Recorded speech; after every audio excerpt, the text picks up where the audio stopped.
Rosella, è caduto questo. Ma che tenero! Ma che cretino vuoi dire? Come cretino? Ma che tu eri innamorato? E quando ne è innamorato per forza cretino deve essere? Per me non è più neanche cretino. E sono sicura che magari gli ci stessa tenerezza che mi ha fatto al mio. Invece, secondo me, quella gli ha reso in faccia. Gli è venuta l'idea, Patrizia. Appena torna mio cugino, lo raccontiamo a lui, ragazzi, e vediamo cosa ne pensa. No, lascialo stare, Chillo. E che c'è di male a chiedergli un parere? Io non ci penso proprio niente.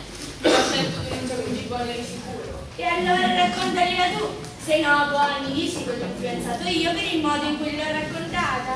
Ma io mi affronto. E ti vergogni di mio cugino? Ma cosa c'è da vergognarsi? Nemmeno se stesse parlando di te. Avanti, non essere timida.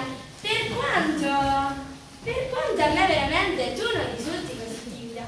Soltanto quando c'è mio cugino diventi rossi e impappini. Ah, io ho capito tutto, a te piace mio cugino. Ma zitti, ti faccio far sentire a tutti. E poi non dire stupidaggini, quasi manco conosce il tuo cugino. E perché? Il ragazzo del libro neppure la conosceva la ragazza. Però l'hai detto proprio tu che era innamorato. Ma io libro è romanzo, perciò...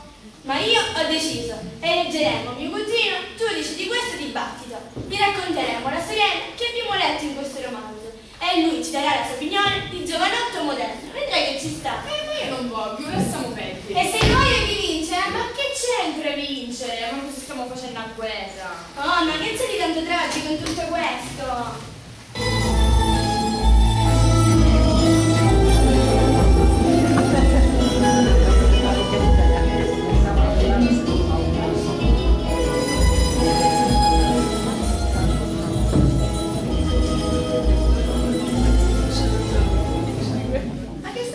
Delle statuine? Di chi stai parlando? Facetemi sentire magari a me.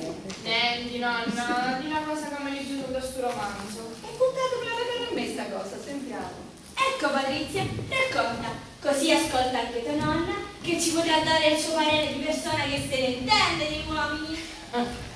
Ti auguro che me ne intendo di uomini. Io li avevo a flotte che mi vengono appresso. Nonna, non cominciare, così ti sento non sai come finisci.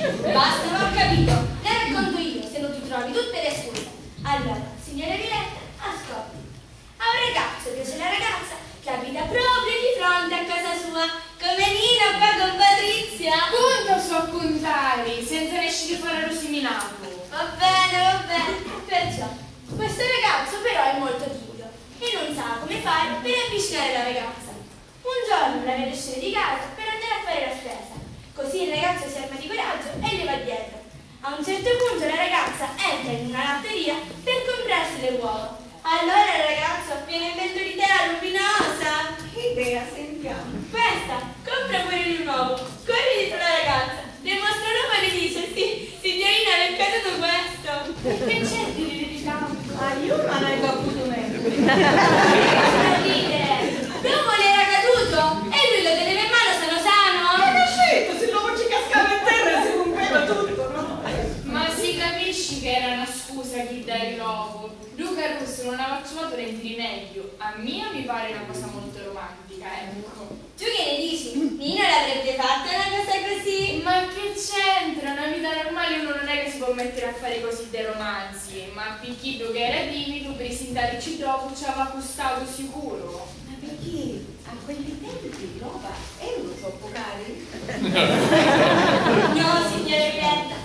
Patrizia vuole dire che per una persona timida esposta in quel modo è stata una cosa difficile. Precisamente. E chi su più mia viene a dire che era proprio innamorato. Io l'avrei riso in faccia. Finché a te non ti interessa meglio Caruso. Certo, se a Caruso ci avesse interessato non ci arrivava di sicuro. Anzi, ci avesse risposto. Oh, grazie, non me ne ero accorta. E si è visto pigliato l'uovo. E da lì... Ma che siete difficili i Carusi di questi tempi.